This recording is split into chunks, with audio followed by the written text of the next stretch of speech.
Hello, my dear student. Now, this is part number 2 for our mass action law lecture. In this part, we are going to continue to gather the definitions for the mass action law. We have already studied what's called the intrinsic semiconductor material, where only the natural thermal energy exists. Let me first start by scanning what we have done in the first part. If you remember, we start with, so we start with the definition of the valency band, the conduction band, and also the energy gap, which is simply the distance between the valency band and the conduction band. And also we investigated what's called the Fermi line. Maybe we will come to it later on in this part. Then we also demonstrate the concept, how carriers are generated.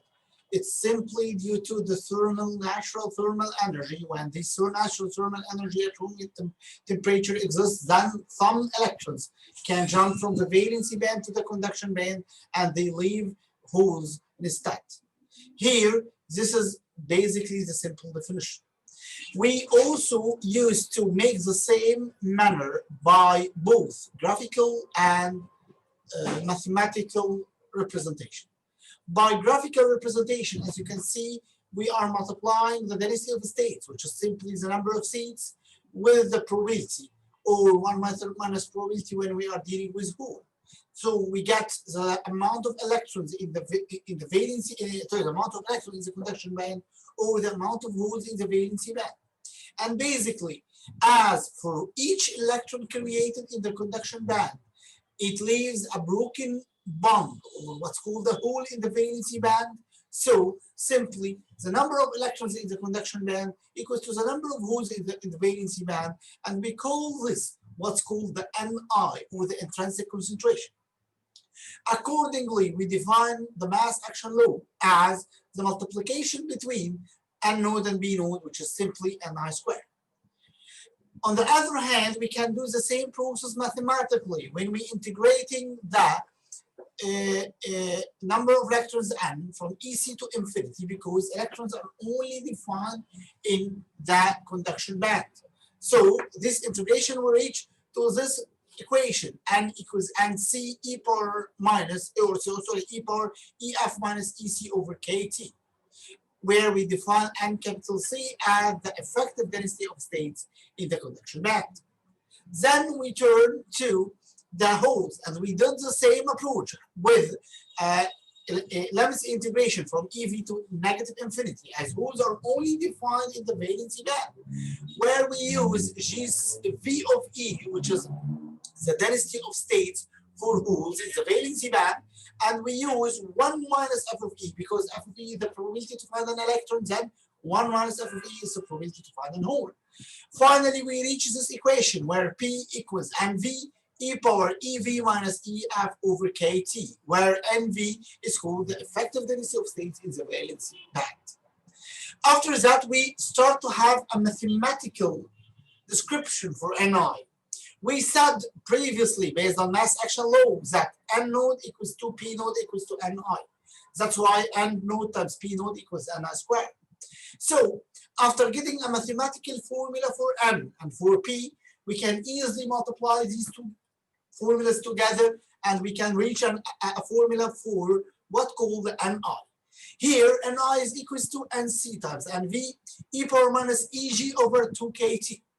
And as we discussed, we said that this Ni is dependent on either the material in the form of the energy gap, or the effective mass, or the temperature, here in the exponential, and also in the Nc and Nv, as Nc and Nv are temperature dependent. Then we turn that, here is a demonstration for the variation of the Ni with temperature for a material like silicon, for example, to show you that temperature significantly contribute to Ni. Finally, we deal with what's called the position of the formula.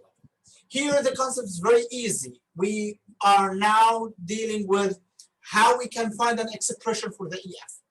We previously defined EF, if you remember in this slide, as the overlapping point between F of E and 1 minus F of E. Or we define it as the point where the probability to find an electron is equal to the probability to find a hole, which is equal to 50%. However, we need now to find an expression for this EF. So what we can easily make is as follows. We know the term N node, and we know the term P node, and we know that N node is equals to P node.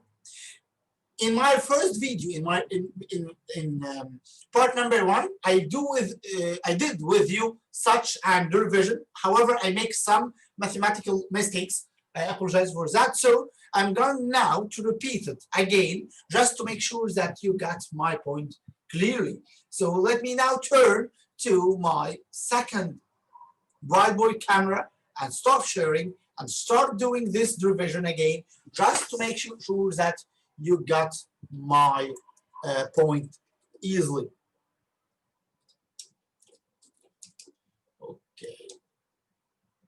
Okay, so I believe that now you can see my screen in a good manner. And let's start. It's very simple, actually. We say that N node equals P node.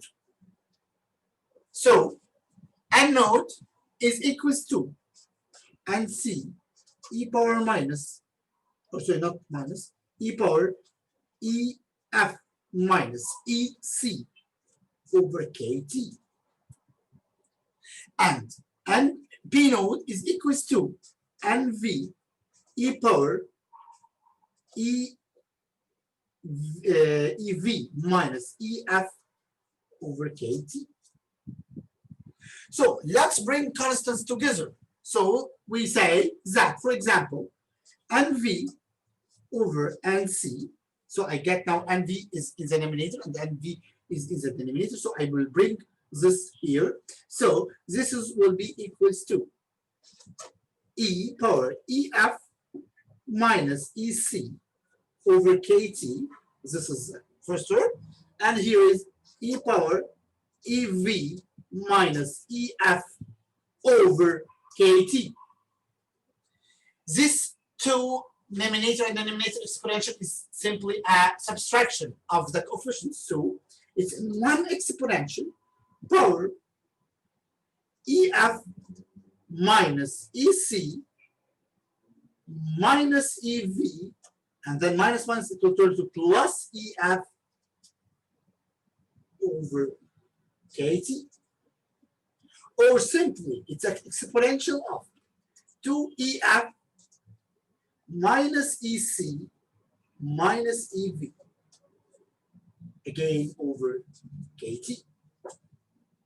This exponential is equal to NC over NV. So, in order to get rid from this exponential, simply multiply by ln in both sides. So, ln NV over NC is equals to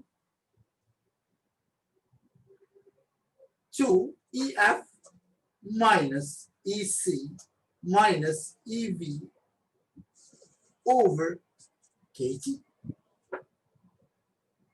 Now, you can get EF in one side and other in the other side. So, here, 2EF equals to or let's make it in two steps just to avoid any confusion. 2EF minus EC minus EV equals to KT ln NV over NC. Accordingly, EF equals to EC plus EV over 2 plus KT over 2 ln NV over NC, which is simply the same relation we have reached in our lecture. And we can say from this relation that it is, if we ignore this term, which is KT over 2 ln NV over NC, if we ignore this term, then we can simply say that EF is in between the EC and the EV. this is the complete mathematical revision. I hope that in this time it's more better or better described in a more better manner. So let me now return back to my presentation, my dear students.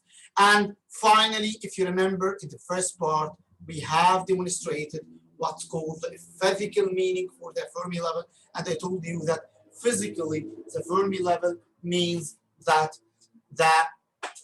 the balance or the indication of the balance between the electrons and the holes. If you remember the example of the balance where we bought vegetables and fruits, and if you remember where I told you that we have two sides and there is a vertical line or the vertical bar in between. When the vertical bar is typically vertical, then that means that both sides are equal. When one side is heavier than the other, then this vertical bar will tends to go in the direction for the heavier. So whenever the number of electrons is equal to the number of volts, we will find the Fermi level typically in the middle of the energy gap. And this is actually the case here, if you remember. Now, for each electron in the valency band, in the conduction band, we have a hole in the valency band. So simply, number of electrons in the conduction band is equal to the number of holes in the valency band. Okay, that's perfect. Now, the question is, does this condition sustain all the time? In all cases, does the number of electrons in the valency band equals to the number of holes in the conduction band? Or in some cases, we will find that the number of electrons is not equal to the number of holes. And then we should expect that the Fermi level will move toward the greater. This is what's called the doping effect. Now, what we are going to illustrate in the second part of this lecture is what is doping effect. So, this is an example of any semiconductor material. We know from our first lecture that a semiconductor material is defined where we have 4 electrons in the outermost energy level. So, for these electrons, or for example, for this atom, as you can see, this atom has a 4 electrons in the outermost energy level, and it also has 4 direct neighbors. So these 4 direct neighbors make what's called a covalent bond by sharing 1 electron per neighbor, so that this central atom seems to have 8 electrons in its outermost energy level. I mean, 4 electrons in its own outermost valency level and another 4 electrons coming from the 4 neighbors due to the covalent bond. Now the question is, what if? What if by a huge force outside, external huge force, I dislocate this atom? What I mean by dislocate, I remove this atom from the material and I replace it by a foreign atom, what we call in semiconductor an impurity atom. So what I'm going to do now is that I will kick this atom outside the material and I will replace this atom by another atom, not with a semiconductor material, but for example, with a material which is from the 5th group. What I mean by a material from the 5th group, if you remember from your chemistry classes, a material from a 5th group, that means a material that has 5 electrons in its outermost energy level. So again, what I'm going to do is that I kick out this material and I will replace it by another material in the 5th group. So this will what happen, as you can see. Now this blue new atom is the foreign atom, is the impurity atom coming from another material which is from the 5th group. It has 5 electrons in the outermost energy level. Now, 4 out of these 5 electrons will make a covalent bond, like the one on the left-hand side, normally. However, there is still 1 more atom, the one with a big circle in red, which will find no bond to make. No bond for this atom, because, sorry, for this electron, because 4 electrons will make the 4 covalent bonds with the 4 neighbors, but 1 more electron with no bond. Again, let's remember what is meant by the word bond. The word bond, sorry, the word bond means attraction force. Now, this electron has no bond, has no attraction force. So simply, this electron can leave the valency band and go to the conduction band. No attraction force to this electron to the nucleus now. Accordingly, this electron will leave the valency band, will leave the conduction band and go to the valency band. But the question is, when this electron with this red circle indicating the extra fifth electron, when this electron leave the valence band and go to the conduction band, does a hole created? Does a hole created? The answer is simply no, because a hole by definition is the place where we broke a bond in the valency band. If you remember here an electron, this black circle, this black electron has an established bond in the valency band. Due to the thermal energy, we broke this bond and then a hole is created. Now, in this case, okay, in this case, a hole is created. Sorry, I'm sorry. An electron is excited without a creation of hole. That means simply number of electrons in the conduction band increase without increasing the number of holes. This is very important. So when you insert a foreign material, a foreign atom belongs to the fifth group, 4 electrons will make an covalent bond with the 4 neighbors. 1 extra electron will have no bond and will leave the material, will leave the valency band and jump to the conduction band, where it's a free electron without a free hole, without a created hole. Here, in order to make this mathematically, we will say as follows. We will say that we have an N and P. N is the total number of electrons in the conduction band, and P is the total number of holes in the valency band.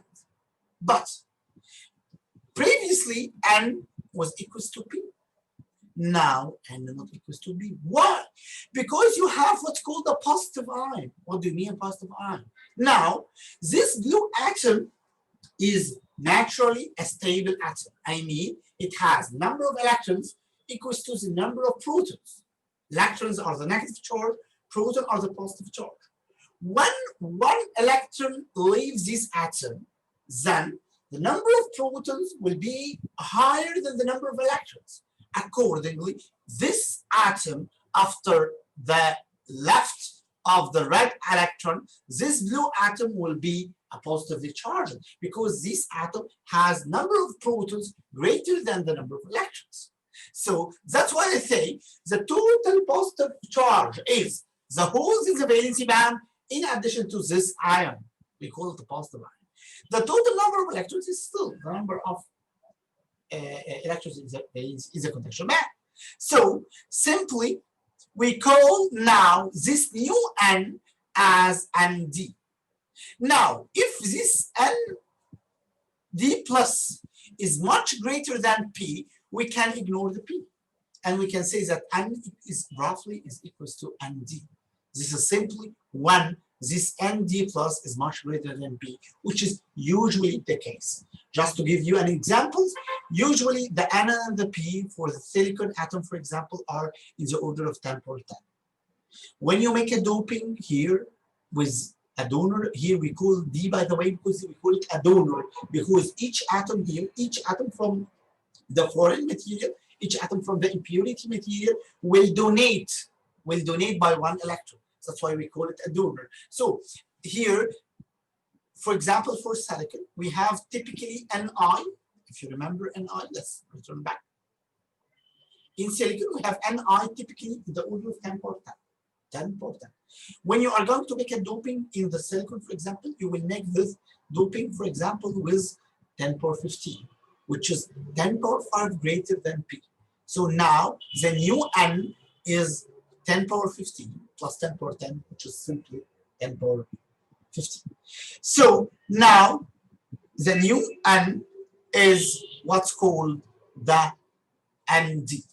Now, as you can see, we use the term nd plus and the term nd. This is simply because the nd plus means the ionized atom. I mean, for example, if I inject my material with 100 foreign atom of that new material, the good material, I am not sure that all the 100 atoms will kick out the original silicon atoms and replace it. This is what's called the ionization. So maybe sometimes not 100% of the atoms make through. So for example, 90% or something like that. But in most of the cases, we will assume that all the injected foreign atoms is ionized in the semiconductor. That's why Nd plus is approximately equal to Nd. So this is the case. Now, what about the B? Let's now turn to my whiteboard because this is a very important stage in our course.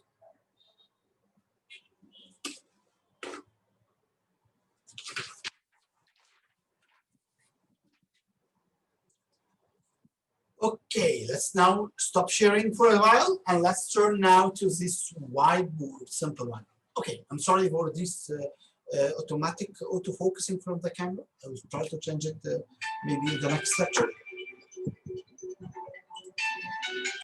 So let's now turn to this very important example.